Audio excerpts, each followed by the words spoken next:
This is a new wildflower bed, and we put it around the fruit trees. And I was a little concerned with all the rain and we had that we'd lose a lot of the straw and we'd have some water running. I'm Justin Hitt from Prosperity Homestead. This is not the case. I was walking through here in some of these steep areas.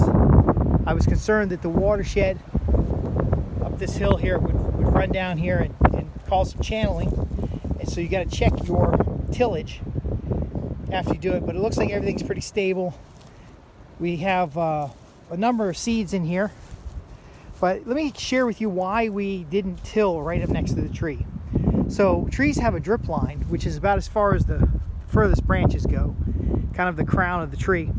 You want to till outside the drip line because the roots of the tree will go out as far as the drip line. And if I'm tilling outside of that area, then I'm sure I'm not going to be disturbing any roots.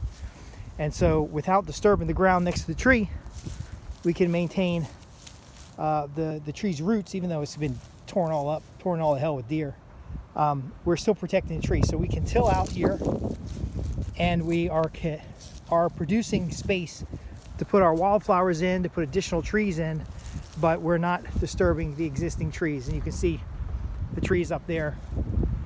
We've tilled around them. Now, do we have to keep tilling every year? No, not necessarily, because what we're going to add in these beds, we've already added daikon radish, pollinating wildflower mix, because this is very near where the bees are. We've added a low pile white clover, and when these grow up, it'll just keep the soil nice and neat. We don't need to till it. The tillage was primarily to go from grass to the wildflower beds. And you can see this lower bed has some slopes in it.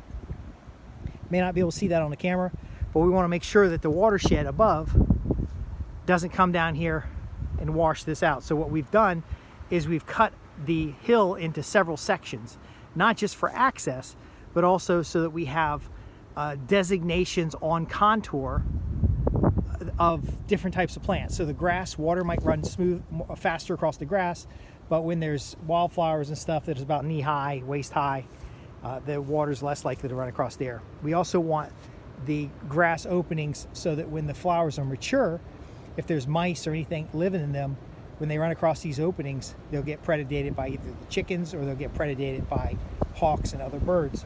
The key here is we don't want water coming off the top and cutting through the different growing areas.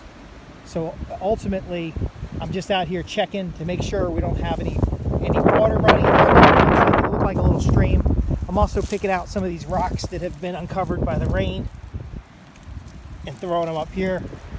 I like to pile rocks around the base of trees, kind of like a weed barrier, but it also gives you a little heat sink, or to make little rock towers. But everything looks good. Looks the way it should. Probably be a couple, 20 days or so before we start getting flowers sprouting. The weather's warming up. It's February right now. By March, we should have some cover crops coming in, and then the flowers coming behind.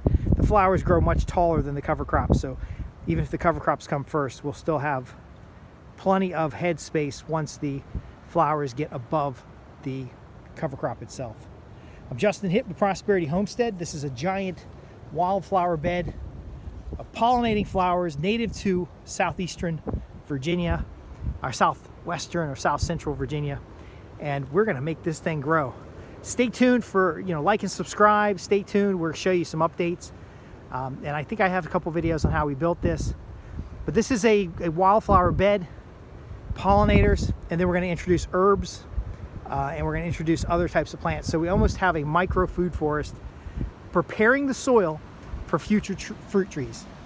So as we bring in additional fruit trees, as we bring nitrogen fixing trees, they'll slowly replace what would be initially a meadow. If you have questions, visit www.prosperityhomestead.org. Thanks for watching.